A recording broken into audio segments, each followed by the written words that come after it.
En 2018, 2275 personnes ont perdu la vie en tentant de traverser la Méditerranée pour rejoindre l'Europe. C'est actuellement la traversée maritime la plus dangereuse au monde, mais certains réussissent à éviter cette traversée.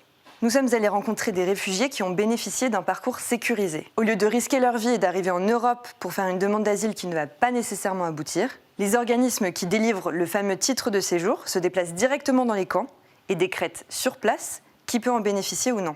Sur les 2 dernières années, la France s'est engagée à accueillir 10 000 personnes et à les aider à se réinstaller en France.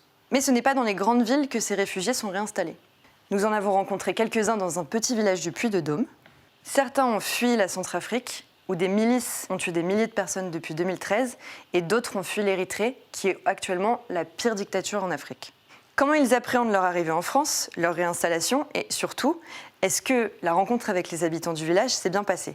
C'est ce que nous leur avons demandé il y a quelques mois, entre leurs cours de français et leur recherche de travail.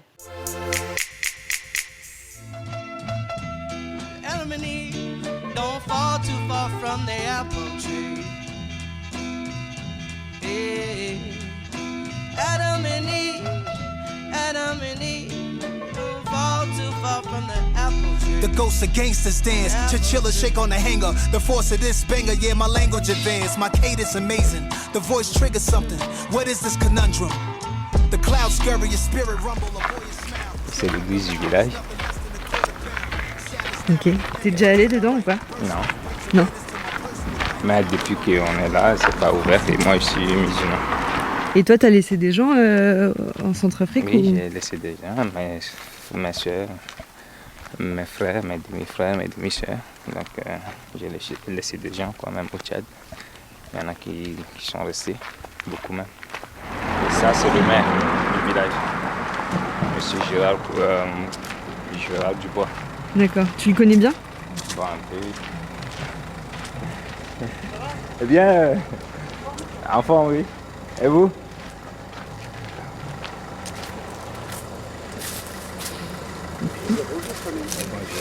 Tu vas bien? Bien. Ça va avec ce beau temps? 3 jours après l'arrivée, réunion publique où là, tout le monde a pu s'exprimer. J'en ai pris pour mon grade largement en disant que c'était un complot, que voilà, ils allaient détruire le château, que tout allait brûler, il y aurait des détritus partout, enfin un peu l'image de Calais aussi. Jusqu'à une maman où là ça a été un peu le sommet un peu de ces réactions, c'est de m'accuser, de tendre le doigt vers moi en disant « Monsieur le maire, ils vont violer mes enfants ». Et il faut savoir que les premiers arrivants sont des migrants et des jeunes hommes exclusivement. Il n'y a pas ces fameuses familles que tout le monde disait ouais, une famille c'est joli, une famille avec papa, maman, les enfants. Si peu qu'ils soient tout bib et le papa, c'est pas plus mal.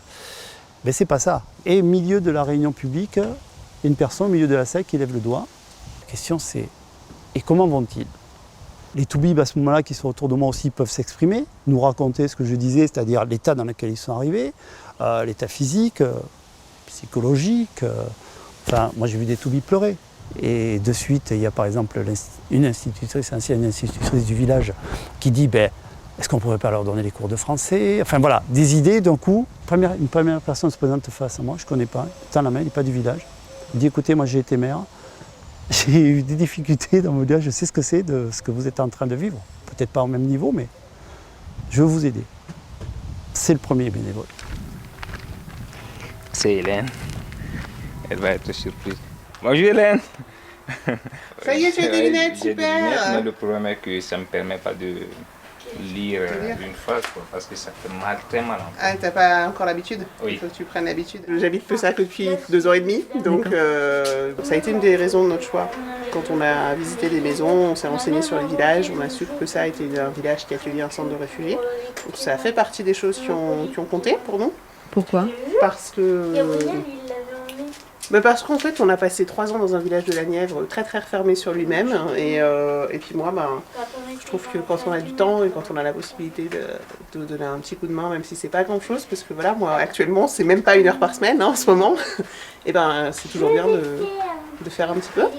Et puis voilà, on a la chance d'être bien ici, d'être dans un pays où tout va à peu près bien, donc autant faire en sorte que ça se passe bien pour ceux qui arrivent. Voilà. Et puis c'était important pour moi aussi que mes enfants puissent venir autant que possible, parce qu'ils ont besoin de connaître aussi que la vie n'est pas facile pour tout le monde. Don't fall too far from the apple tree.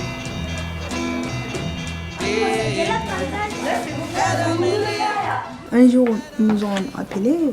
Au moment de cette réunion, ils ont dit que auparavant, l'Amérique, il y a une seule pays qui a une grande porte ouverte pour les réfugiés. Et maintenant, ces portes est fermée. Et nous avons toqué à 6 pays la porte pour qu'ils acceptent les réfugiés. Et nous avons une seule pays qui a accepté de prendre les réfugiés. Et moi, c'est moi qui ai posé la question à la fin de la réunion. J'ai dit, mais cette pays-là, c'est laquelle? Ils ont dit la France. Quitter chez soi, c'est difficile. Ben, on est obligé. Mes enfants sont petits. C'est à cause des enfants, je me suis fui pour sauver les enfants, pour leur avenir.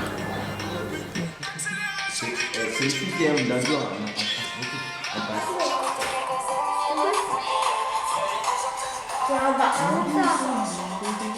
La guerre, ça vient comme ça. Tu vois des gens qui sont morts. Tu peux pas rester. Hein. J'ai laissé ma mère là-bas. Et mes frères, mes sœurs. Tous mes parents sont là-bas.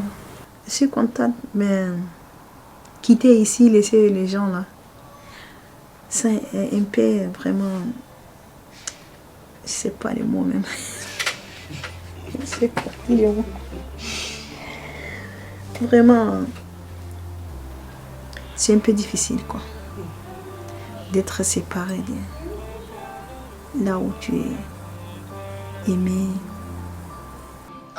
Rappelle-toi à l'époque, pas un rond dans les poches. On attendait pas Halloween par le Tokyo Park. Pas toujours été sage, je voulais ressembler au grand de chez moi. Maman m'appelait, je répondais pas quand elle me laissait des messages. On a marché à plusieurs, on faisait le tour de Paname. Pour un regard...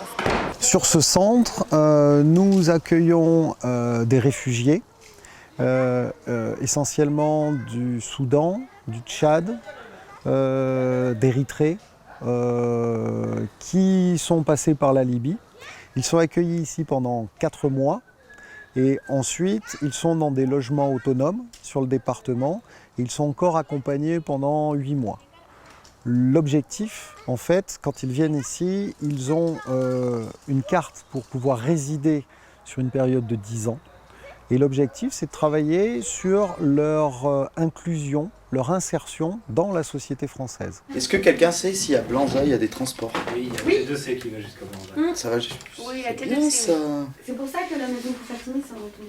Tu peux me ressortir pour Fatimé, ce serait bien en plus, parce qu'il cherche à Intermarché à Blanza, il cherche un apprenti, un ELS. Nous, l'OFPRA, donc l'Office français pour les réfugiés et les apatrides, se déplace directement dans les camps de réfugiés, commence la demande d'asile sur place. Donc quand ce groupe de réfugiés arrive dans la structure, en fait, dès qu'ils posent le pied sur le territoire français, ils obtiennent le statut de réfugié. Je vous appelle suite à l'annonce que vous avez mise sur Le Bon Coin concernant la location d'une maison de bourg à Châtel. Alors moi, voilà, je suis actuellement à la recherche d'un logement pour 2 messieurs qui ont le statut réfugié que j'accompagne dans mon association. Alors, ça serait éventuellement des personnes qui resteraient combien de temps Un bon moment. Il faut savoir qu'on démarche aussi des propriétaires dans les petits villages. Certains connaissent les réfugiés, ont déjà eu l'occasion de rencontrer. Pour d'autres, c'est pas du tout le cas. Donc voilà, il faut juste faire en sorte que cette rencontre puisse avoir lieu.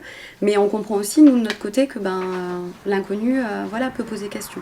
Migrant, c'est un terme assez générique. Il faut pouvoir quand même identifier ce qu'est un réfugié et ce qu'est un demandeur d'asile.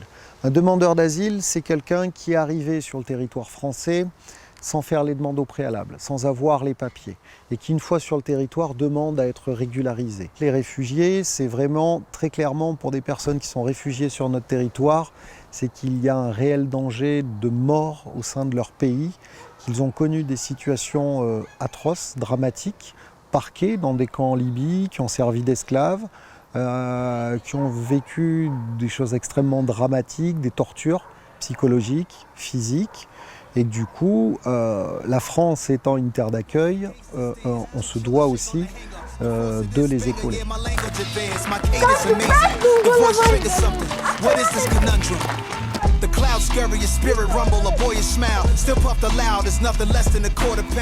Alors, ta journée, raconte-nous. Ma journée, on était allé dans une formation civique. On nous a appris les droits et les devoirs et comment s'intégrer en France très vite.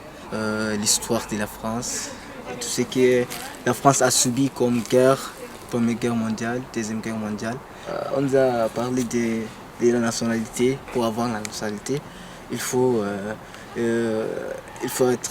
avoir 5 ans en France, vécu 5 ans en France pour avoir la nationalité vite.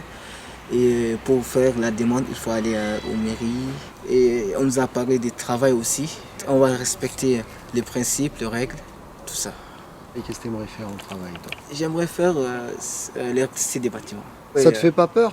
Des fois, quand il fait froid, il faut être dehors, il faut monter des murs. Je suis prêt à affronter tout, quoi. D'accord. Parce que le travail libère l'homme. Ouais, du coup, t'as une amoureuse ou pas? Une amoureuse. Une amoureuse? Non, pas encore. Pas encore. Il faut qu'on s'arrête. On est toujours dans le château. C'est vrai, là, vous êtes ensemble pour l'instant. Mais après, vous allez on s'est appris là, on va faire des relations et donc des rencontres.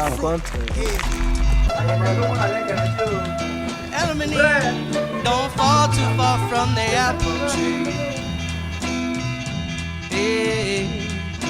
Adam and Eve. Adam, t'écoutes quoi comme musique en ce moment? C'est Big Flo. C'est ça, ce titre. Et t'écoutes celle-là aussi? C'est Jaja. Hi, Jaja. Wanna be Jaja. Wanna be baby so. Oh, bata. Wanna be bata. Wanna be baby so. Bah, c'est très beau. Qu'est-ce qu'il y a? Tu te moques d'elle, toi? Non, moi, j'écoute pas la musique française ou la musique anglophone. Moi, j'écoute la musique soudanaise. Parce que la musique soudanaise, les gens chantent en arabe. Je comprends beaucoup de choses dedans, c'est ça. Je m'appelle Ahmad et je suis centrafricain. J'habite dans le château de Pessa-Villeneuve et j'ai 19 ans. Avant la guerre, on était bien en Centrafrique. Tu m'as dit tout à l'heure que tu faisais du théâtre, par exemple. Oui, en Centrafrique, c'est très bon. À l'école, on fait du théâtre, on chante beaucoup. On fait le théâtre en langue centrafricaine. Mon rôle, c'est le grand-père. Tu t'as joué le grand-père? Oui. Et c'est très bon. On est des grands et tout. Il y a d'autres choses là, on veut oublier ça. On veut prendre une nouvelle vie en France. Et maintenant, je fais la garagiste, les mécaniques ici. D'accord. Et après, une fois que tu auras fait tes études, tu voudrais voyager un peu? Oui. Pourquoi? Parce que quand quelqu'un tu voyages beaucoup, c'est bon. Il y a d'autres personnes qui disent quand tu voyages dans la vie beaucoup, tu vas voir ce qui... Il y a d'autres choses là.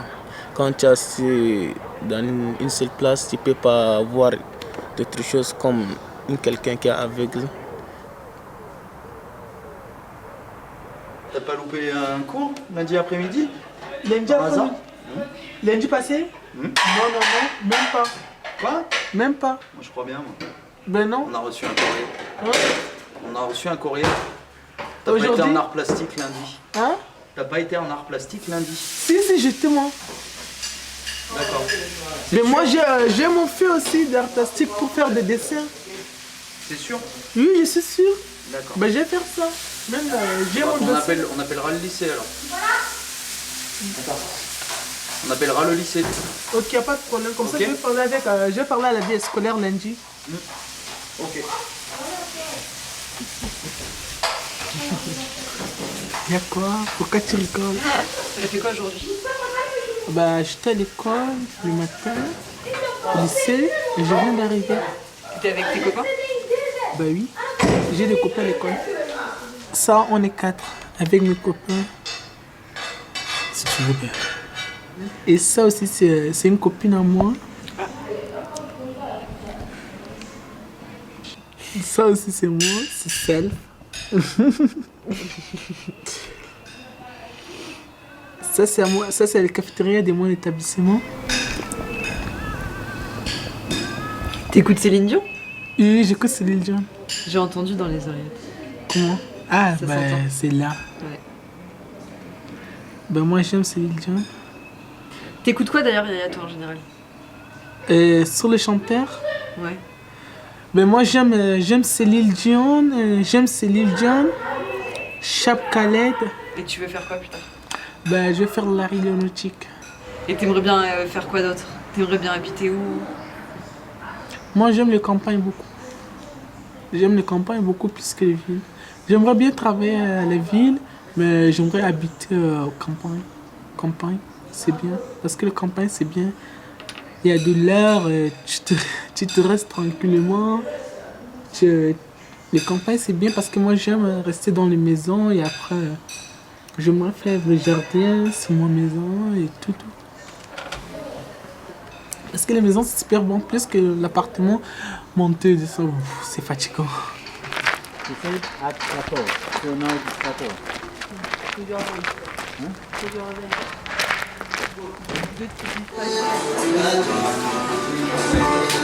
Ça va? Oui, ça va bien.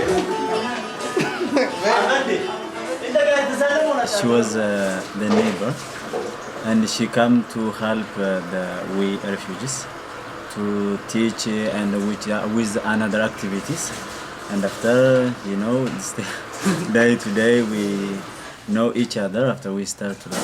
Disons que ça s'est fait tout de suite. Je savais qu'il est assez pas différente et que ça allait être mon copain. Je m'en suis doutée tout de suite. How was it to meet the parents? Really, it was so good. For example, our culture, when you go to the family of your girlfriend, it will be something like, you have Really to respect official. official, whatever. But here it's not like that, like friendly, just we meet them. So it was so good. Je m'attendais pas, peut-être pas à autant d'ouverture de la part de toute ma famille et il a vraiment été super bien accueilli, donc c'était bien. Moi je pense que les gens ils ont peur un petit peu. Dans les villages? Ouais. J'ai l'impression qu'on en entend parler à la télé et on n'entend pas parler forcément comme une bonne chose. Enfin moi je sais qu'avant de venir ici j'entendais parler de beaucoup de choses, d'économie, de chiffres, de combien de personnes et combien on avait de pourcentage de chômage et des fois parfois des choses un petit peu ambiguës. Après du coup dans les petits villages aussi, une fois que par exemple moi je les ai un petit peu un peu parlé de cette cause-là, bah du coup tout le monde trouve ça cool et je pense qu'il y a plusieurs personnes qui ça a donné envie à des copines de venir ici aussi parce que bah forcément c'est plus facile à convaincre, peut-être les gens sont peut-être plus plus facilement intéressés, mais ouais, je pense que de base il y a un petit peu d'appréhension. Tu en veux, Adèle? Oui. Et toi? Oui, je veux bien goûter. C'est du fromage de chez moi. De ton village? Ouais. C'est mon préféré fromage. On dit mon fromage préféré. Mon fromage préféré. C'est la même chose, hein? Non, tu comprends? Oui, mais tu veux pas le mieux. D'accord. This one for Belle. Oui, je vais lui mettre dedans. Belle! Elle est partie, Je vais faire un petit tas, regarde. Belle! Où est le chien? Belle! Ah, t'es là, mon petit chien! My story, I'm not perfect that when I born really, because I didn't grow with the families, but just I hear that I born in Eritrea. I choose to travel South Sudan. I told you that I stayed almost 10 years. And after 2016, it was a really big war, and I lose my everything.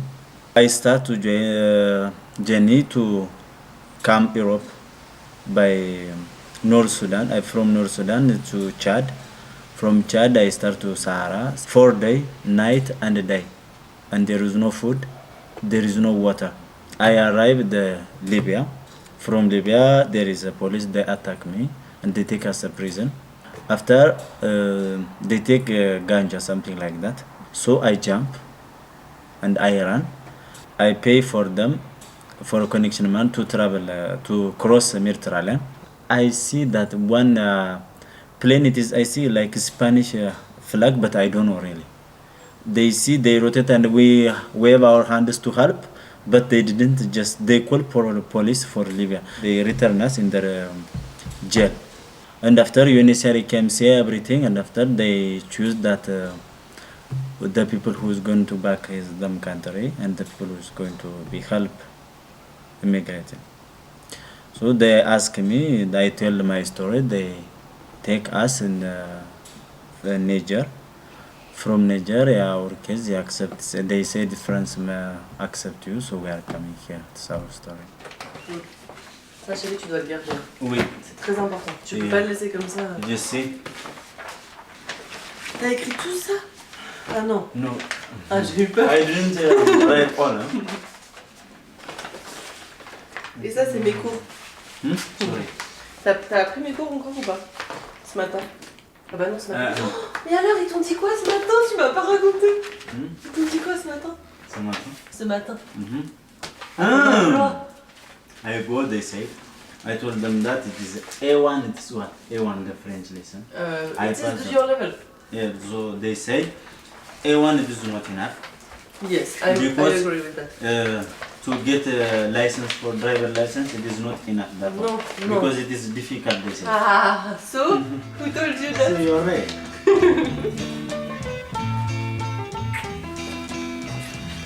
I close this one or I leave it? Ah, t'as un miroir maintenant? It was that kind of place, the suffering place, and it was sad, and you know, I was not okay well. Yes, I'm happy because I came here. What I wish I get, because I wish freedom, and I get a freedom here. And it is so good. And after I get I just in, so it is more. I'm really more happy. We are doing a lot of things. We are doing yesterday. It is the traditional French dance we do with her, and we are starting also. What do you call yoga? Acro yoga. And the next, I think the 1st October. 1st October we are going to. Donc 14. We will on go. va en Corse, oui. 1st October we are going to en Corse. We are already said everything, I think. So, Really? yes. Oui. So life it is sweet now, I think. Ton but c'est quoi maintenant? Mon but, bon, commencer d'abord avoir mon appartement et puis avoir un boulot. C'est l'essentiel, non? C'est le vœu de tout le monde. Non? Tout le monde est libre ici. Et ça me plaît beaucoup quand je vois des gens, c'est-à-dire marcher librement comme ils veulent. Un peu, ils peuvent, bon, en général, la liberté, c'est très bien, quoi. Avant, je connais, c'est-à-dire le mot liberté, mais j'ai appris à connaître le sens ici en France. La France, je la connais comme ça seulement sur le net, à la télévision. Je ne croyais pas que les gens sont bons ici.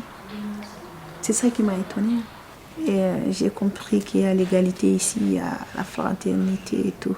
Une sainte coupe à la maison, allez le bleu, allez.